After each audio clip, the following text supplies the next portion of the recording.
Hello everyone, welcome back to Run Academy. So आज के lecture के अंदर हम क्लास 9th आईसीएसई फिजिक्स का जो चैप्टर नंबर 7 है, जिसका नाम है रिफ्लेक्शन ऑफ लाइट, उसके पार्ट ए का पहला लेसन हम स्टडी करने वाले हैं।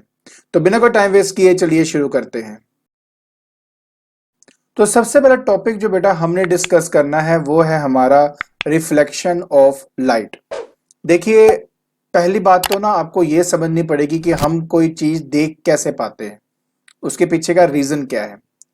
देखिए बेटा, हमारे पास ना दो तरह के ऑब्जेक्ट्स होते हैं। एक वो जो खुद लाइट को एमिट करता है, जैसे कि सन हो गया, और एक वो जो किसी और के लाइट के प्रेजेंस की वजह से हमें दिखाई देता है, जैसे कि मून हो गया।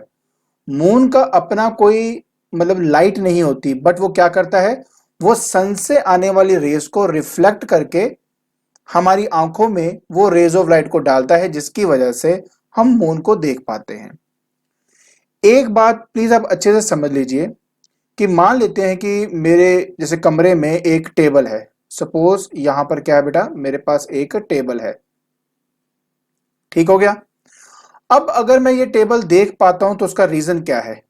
रीजन बहुत सिंपल है। हमारे पास मान लेते हैं कि उसी कमरे में एक बल्ब लगा हुआ है, तो ये मान लेते हैं बेटा आपका बल्ब है।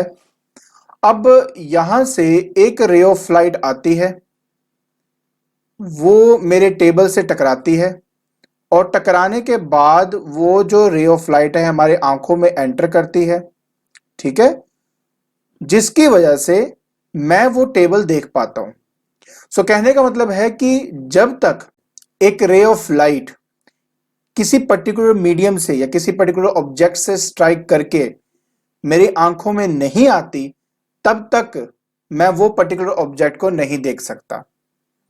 सो ये जो फिनोमिनन आप देख रहे हो, जिसमें एक रे ऑफ लाइट आती है, टकराकर उसी मीडियम में वापस चली जाती है, इसको कहा गया है रिफ्लेक्शन ऑफ लाइट। चलिए अब मैं आपको इसके बारे में थोड़ा और समझाता हूं। तो इसका सबसे बेस्ट एग्जांपल कौन सा है, मैं आपको इसके बारे में बताता हूं। देखिए बेटा, मान लीजिए कि आपके सामने ना मैं एक मिरर पड़ा है, ठीक है। ये क्या है? मिरर। अच्छा, मिरर को बनाया कैसे जाता है ये मैं आपको बता सकता हूं। देखिए क्या है, आप एक काम करो कि पहले तो एक ग्लास का स्लैब ले लो, जैसे कि ये ग्लास का स्लैब है, ठीक है। कुछ का थिक, ज्यादा थिक नहीं होना चाहिए, थोड़ा थिक हो आपका। अब उसके एक साइड में के पीछे की तरफ आप सिल्वर जो है ना, सिल्वरिंग कर दो, मतलब इसमें सिल्वर पेंट कर दो आप अपना। अब जो सिल्वर पेंट है उसको प्रोटेक्ट करने के लिए हम पीछे ना ब्राउन कलर का पेंट या रेड कलर का पेंट कर देते हैं, ताकि ये जो सिल्वरिंग हमने की है ना, ये उखड़ ना जाए इस ग्लास से। तो ये जो चीज अब आप देख रहे हो, ये ऑटोमेटिकली क्या है, आपका मिरर है। तो एक्चुअली में क्या होता है कि बेटा, अगर एक रे ऑफ लाइट, सपोज कर लो मेरे पास एक लेजर है, क्या है, एक लेजर है। अगर मैं एक लेजर को ऑन करके, उसके स्विच को ऑन करके अगर लेजर की लाइट मैं इस मिरर पे स्ट्राइक करूंगा ना, तो आप देखना खुद ही ऑब्जर्व करोगे कि वो एक्चुअली पीछे आपके मान लो दीवार है अगर, तो वो जो पॉइंट है ना वो यहां पर ऑटोमेटिकली आपका बन जाएगा। तो इसका मतलब क्या हुआ कि रे ऑफ लाइट इस मिरर पे गई, टकराई, टकरा के वापस आई और इस दीवार पर उसकी इमेज बन गई। तो ये जो फिनोमेनन आप देख रहे हो कि जिस मीडियम से रे ऑफ लाइट आई और टकरा के उसी मीडियम में चलेगी, इसी फिनोमेनन को रिफ्लेक्शन का नाम दिया जाता है। अब ना ये कभी जरूरी नहीं होता कि आपकी 100% जो लाइट है वो आपकी रिफ्लेक्ट होगी ही होगी। मतलब क्या, कई लोगों को ऐसा लगता है कि जैसे कि ये जो लाइट है ना, जब इसे स्ट्राइक करेगी ना, तो स्ट्राइक करने के बाद जितनी लाइट ये एमिट कर रहा है उतनी ही लाइट आपको यहां रीच करेगी। देखिए ऐसा नहीं होता। लगभग 99 पॉइंट समथिंग परसेंट रिफ्लेक्ट करता है, बट कुछ परसेंट ऐसा होता है जो एक्चुअली में ये जो मिरर है ना, ये भी उसको एब्जॉर्ब कर लेता है। जैसे देखो, अगर आप ध्यान से देखो तो क्या हो रहा है कि रे ऑफ लाइट पहले अंदर जाएगी, सिल्वर से टकराएगी, टकराने के बाद वापस आएगी, तो ये जो पीछे वाला मटेरियल है वो क्या करेगा, कुछ लाइट को एब्जॉर्ब कर लेगा, जिसकी वजह से कभी भी 100% रिफ्लेक्शन ऑफ लाइट आपकी टेक प्लेस नहीं करती। और देखिए, एक पर्टिकुलर ऑब्जेक्ट, जैसे कि मैं कहता हूं ना कि मेरे पास सपोज कर लो कि ये एक स्लैब है जो कि ब्लैक है, तो ये ब्लैक मुझे क्यों दिखाई दे रही है, इसका रीजन ये है कि मेरे पास अगर एक बल्ब है, सपोज ये मेरा बल्ब है, तो इस कंडीशन के अंदर ना रे ऑफ लाइट इस पे जा तो रही है, बट रिफ्लेक्ट होके हमारी आंखों में नहीं आ रही। इसका मतलब ये लाइट को क्या कर रहा है, ये सारी की सारी लाइट को एब्जॉर्ब कर रहा है। ठीक है, सो ये है सब कुछ बेटा रिफ्लेक्शन के बारे में। अब हम स्टडी करते हैं बेटा काइंड्स ऑफ रिफ्लेक्शन। देखिए बेटा हमारे पास दो तरह के रिफ्लेक्शन है। एक तो है बेटा आपका रेगुलर रिफ्लेक्शन, बेटा एक तो आपका है रेगुलर रिफ्लेक्शन, एक है आपका इररेगुलर रिफ्लेक्शन। बेटा ये क्या चीज है मैं आपको जरूर एक्सप्लेन करूंगा। सबसे पहले बात हम करते हैं बेटा रेगुलर रिफ्लेक्शन की। एक्चुअली में क्या है बेटा, देखो मेरे पास एक प्लेन मिरर है, इसके लिए बिल्कुल प्लेन सरफेस चाहिए। सबसे बेस्ट हम लेते हैं प्लेन मिरर। इस कंडीशन में क्या होता है बेटा, इस कंडीशन में एक रे ऑफ लाइट आता है, इससे टकराता है और टकरा के ये ऐसे चले जाता है। जो भी रे ऑफ लाइट इस पहले वाले के पैरेलल होगी वो दूसरे वाले के भी पैरेलल ही होगी, जो भी रे ऑफ लाइट। ठीक है ना, जैसे कि एक रे ऑफ लाइट आई, ये इससे टकराई, टकराने के बाद ये ऐसे गई, तो ये तीनों आपस में पैरेलल होंगी, ये तीनों आपस में पैरेलल होंगी। तो ये होता है बेटा आपका रेगुलर रिफ्लेक्शन। इररेगुलर का मतलब क्या होता है, देखो बेटा एक सिंपल सी बात आप समझने की कोशिश करना। जरूरी नहीं है कि हमारे सामने मान लो दीवार है, उस दीवार को देख के लगता है ये सरफेस बहुत स्मूथ है, नहीं। जब आप उसको बहुत नजदीक से ऑब्जर्व करोगे तब आपको समझ में आएगा कि एक्चुअली में वो सरफेस आपका स्मूथ होता ही नहीं है, थोड़ा सा उसमें एब्रप्शन होती है लाइक दिस। अब क्या होगा, अब कुछ भी नहीं। देखिए रेज ऑफ लाइट जो है जब इससे स्ट्राइक करती हैं, जैसे मान लो है तो ये पैरेलल ही इसमें फॉल कर रही है, ठीक है, पैरेलल फॉल कर रही है, लेकिन डिपेंडिंग अपॉन द सरफेस वो किस पर और कैसे स्ट्राइक कर रही है, तो ये अलग अलग डायरेक्शन में आपकी जो रेज ऑफ लाइट है वो चली जाती है। कुछ आपके ऐसे चली जाती है, कुछ ऐसे चली जाती है, कुछ इस तरफ से चली जाती है आपकी। इसको बोलते हैं बेटा इररेगुलर रिफ्लेक्शन। और हाँ एक बात ध्यान रखना, दोनों कंडीशन में लॉज ऑफ रिफ्लेक्शन को ओबे किया जाता है। वो क्या है मैं आपको आगे जाके बताऊंगा, बट ये बात फैक्ट है कि दोनों केसेस में बेटा लॉज ऑफ रिफ्लेक्शन को ध्यान में रखा जाता है। और सबसे बड़ी बात बेटा, हमारे कमरे में जो लाइट इस तरह से फैली होती है ना, वो एक्चुअली इररेगुलर रिफ्लेक्शन की वजह से ही होती है। अब देखिए ट्यूबलाइट है, ट्यूबलाइट का काम है लाइट को एमिट करना। अब लाइट को एमिट करने की वजह से, जैसे मान लो ये आपका ट्यूबलाइट है, इसने क्या करना है, अपने लाइट को आपने एमिट करना है। सामने है आपकी दीवार, अब रेज ऑफ लाइट क्योंकि इससे टकराएंगी और अलग अलग डायरेक्शन में बेटा ये आपकी रिफ्लेक्ट हो जाएंगी। कोई इस तरह से रिफ्लेक्ट होगा, कोई इस तरह से रिफ्लेक्ट होगा। तो इररेगुलर रिफ्लेक्शन होने की वजह से ना हमारा जो कमरा है वो इल्यूमिनेट होता है, हमें हर एक चीज, हर एक ऑब्जेक्ट हमें दिखाई देती है due to irregular reflection. I hope आपको ये काइंड ऑफ रिफ्लेक्शन समझ में आ गई होगी। चलिए अब मैं आपको लेके चलता हूं बेटा अपने नेक्स्ट टॉपिक की तरफ। ऑलराइट, सो बेटा अब हम करेंगे some terms related with reflection. देखिए बहुत सिंपल सा यार ये लॉजिक है आपका। देखिए बेटा सबसे पहले मान लेते हैं बेटा ये मेरा है एक प्लेन मिरर। अब सबसे बड़ी बात यह है बेटा कि इस कंडीशन के अंदर ना जब हमें मिरर रिप्रेजेंट करना होता है तो उसके दूसरी साइड पे जहां पे पॉलिशिंग सरफेस होता है ना, वहां पे इस तरह से हमें लाइंस ड्रॉ करनी पड़ती है। तो इसका मतलब होता है कि यार ये एक ग्लास है जिसके एक साइड पे हमने पॉलिशिंग की हुई है, सिल्वरिंग की हुई है बेसिकली। तो ये है मेरा M और M1, ये क्या है बेटा, मेरा यहां पर एक मिरर है। क्लियर। अब उसके बाद a ray of light that is incident on the surface, इसको बेटा कहते हैं इंसिडेंट रे। ये क्या है मेरा इंसिडेंट रे है। क्लियर हो गया। टकराने के बाद ये टकरा गया ना बेटा, टकराने के बाद जिस पॉइंट पर ये टकराता है उसको कहा जाता है पॉइंट ऑफ इंसिडेंस। ये क्या है बेटा मेरा पॉइंट ऑफ इंसिडेंस। क्लियर हो गया। आगे बताता हूं बेटा आपको मैं। इसके बाद टकराने के बाद बेटा सबसे पहले ये जो पॉइंट ऑफ इंसिडेंस है ना, इस पर ना एक इमेजिनरी लाइन बनाते हैं which is perpendicular to the plane of the mirror. इसको बेटा प्लेन ऑफ द मिरर कहते हैं। एंड उसके परपेंडिकुलर एक लाइन बनाई जाती है बेटा, इसको कहा जाता है आपका नॉर्मल।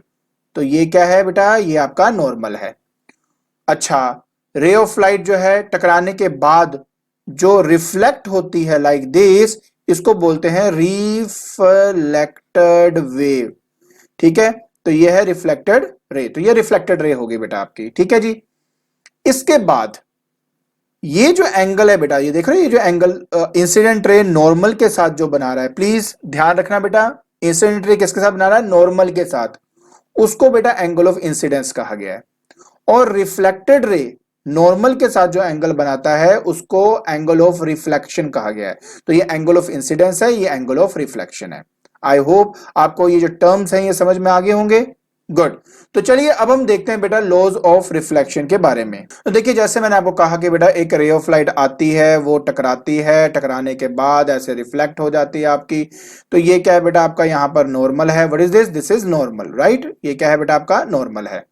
तो बेटा ऐसे कंडीशन के अंदर ये होता है बेटा एंगल ऑफ इंसिडेंस और ये होता है एंगल ऑफ रिफ्लेक्शन। तो पहला लॉ आपका ये कहता है कि angle of incidence angle of reflection के बराबर होता है। मतलब अगर आप एंगल ऑफ इंसिडेंस बढ़ा देंगे तो एंगल ऑफ रिफ्लेक्शन भी आपका ऑटोमेटिकली बेटा बढ़ ही जाता है। क्लियर हो गया। दूसरी सबसे बड़ी बात बेटा इस कंडीशन के अंदर कि बेटा incident ray reflected ray and normal बेटा, एंड क्या? Normal, all lies on the same plane. इसका मतलब क्या होता है बेटा?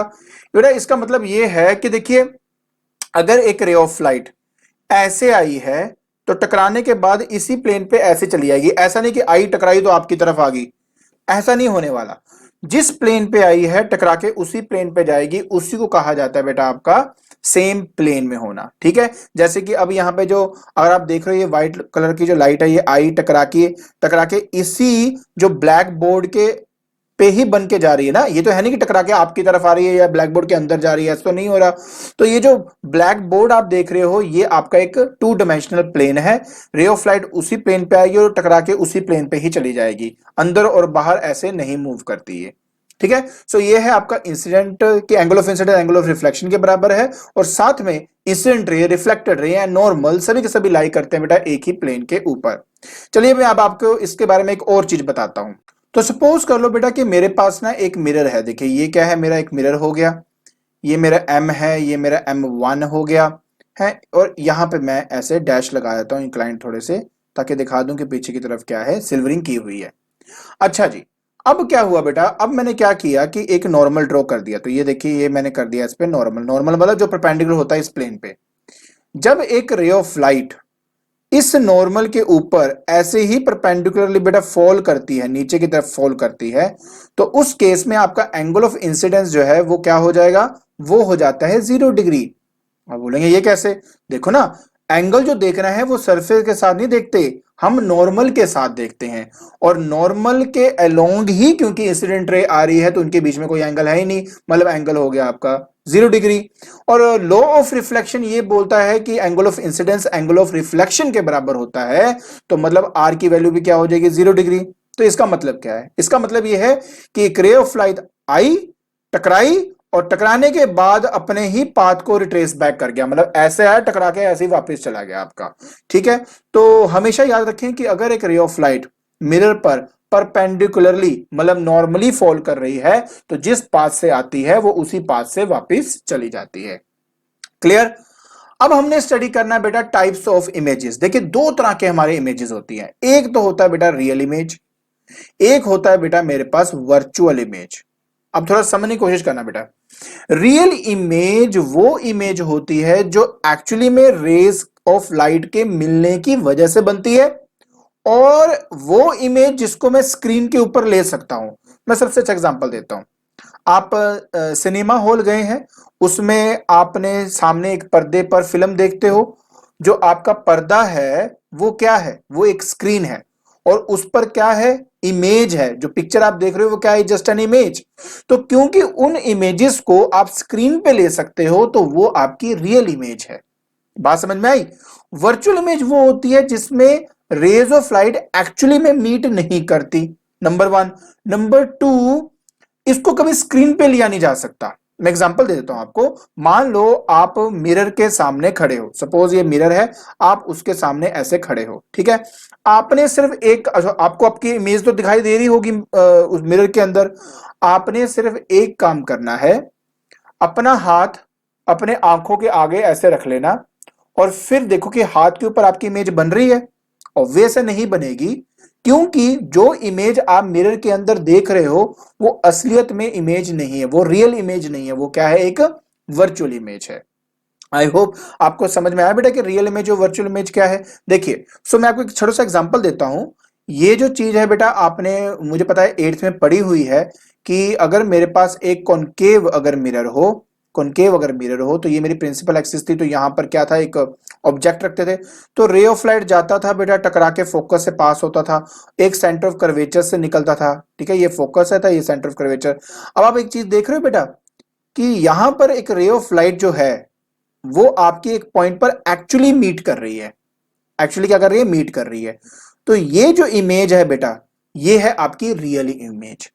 अगर रियल इमेज हो तो वो इन्वर्टेड होगा ही होगा, ये तो पक्की बात है। अगर रियल इमेज है तो वो आपका इन्वर्टेड होगा ही होगा, और आप उसको स्क्रीन में आराम से ले सकते हो। तो वर्चुअल केस में आपने कॉन्वेक्स मिरर के बारे में पढ़ा होगा। कॉन्वेक्स मिरर में क्या होता था बेटा, हमारे पास यहाँ पीछे की तरफ बेटा, मैं इसको सिल्वरिंग कर देता हूं, तो यहाँ पे क्या था बेटा, एक आपकी रे ऑफ लाइट सीधी जाती थी बेटा, है ना, फिर ये क्या करता था बेटा, आपका ऐसे रिफ्लेक्ट करता था, लाइक दिस, डाइवर्ज होता था अपने पाथ से। ठीक है ना, उसी तरह बेटा एक रे ऑफ लाइट आपकी ऐसे पोल पे स्ट्राइक करके ऐसे होती थी। क्लियर है ना, ये आपने पढ़ा हुआ है, मैं जस्ट इसको वैसे आपके लिए जानबूझ के बना रहा हूं। तो हम इसको पीछे की तरफ एक्सटेंड करते थे, राइट, और यहां पर बेटा आपकी बनती थी इमेज, और ये जो इमेज है ये एक्चुअली में रे ऑफ लाइट नहीं आपकी मीट कर रही, ये अपीयर टू मीट कर रही है बेटा पीछे वाले पॉइंट पे। तो ये जो इमेज है ये आपकी एक वर्चुअल इमेज है।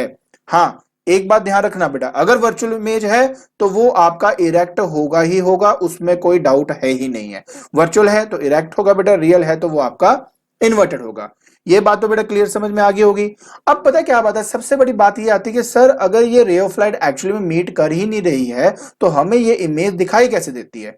तो उसका रीजन पता क्या है, रीजन सिर्फ इतना है कि माना ये जो रेज ऑफ लाइट है ये आपकी डाइवर्ज करती हैं, पर जैसे ही वो मेरे आंखों के अंदर एंटर करती हैं तो ये जो रेज ऑफ लाइट है ये कन्वर्ज कर जाती हैं, और हमारा जो रेटिना होता है उस रेटिना के ऊपर एक इमेज बना देती है, और वही इमेज हमें दिखाई देती है। क्लियर। सो होती तो डाइवर्ज है, बट हमारी आंखों के अंदर ना कॉन्वेक्स लेंस है, ये जो लेंस होता है ना आपका ये वाला, it is not made of glass of course, but ये कॉन्वेक्स नेचर होता है इसका। तो रेज ऑफ लाइट जब एंटर करती है तो हमारी जो इमेज है वो रेटिना पे बनती है, जिसकी वजह से मैं वो इमेज को देख पाता हूं। So that is the reason behind it. So I hope आप ये रियल इमेज और ये जो वर्चुअल इमेज समझ गए होंगे। गुड। तो चलिए जल्दी से इन दोनों का डिफरेंस देख लेते हैं बेटा। तो मैंने जैसे आपको कहा कि एक रियल इमेज तब बनती है जब एक्चुअली में रेज ऑफ लाइट जो है वो आपकी इंटरसेक्ट करती किसी पॉइंट पे। वर्चुअल वो होती है विच अपीयर्स टू मीट, असलियत में वो मीट नहीं करती but they appears to meet. दूसरा, रियल इमेज को हम स्क्रीन पर ले सकते हैं, राइट, लेकिन जो वर्चुअल इमेज है उसको कभी भी स्क्रीन पे नहीं लिया जा सकता। तीसरा, रियल इमेज हमेशा इन्वर्टेड होता है बेटा नेचर के अंदर, बट वर्चुअल इमेज हमेशा क्या होता है बेटा आपका इरेक्ट होता है। कॉनकेव मिरर का एग्जांपल मैंने अभी आपको दिया, कॉन्वेक्स मिरर का भी आपको मैंने अभी एग्जांपल दिया। आई होप आप ये real image, virtual image, laws of reflection ये सब समझ गए होंगे। ठीक है, तो आज के लेक्चर के अंदर हमने चैप्टर 7 के जो पार्ट ए है उसके कुछ टॉपिक्स की हमने डिस्कशन करी है। आपने क्या करना है, जल्दी से डिस्क्रिप्शन बॉक्स में जाइए और इसके जो नोट्स हैं वो डाउनलोड कर लीजिए, और इसके जो बाकी के टॉपिक्स हैं वो आपको मैं नेक्स्ट लेक्चर में पूरी तरह एक्सप्लेन कर दूंगा। अगर आपको मेरी वीडियो पसंद आ रही है तो please like it, share it and subscribe it. आज के लिए बस इतना ही। Thank you so much.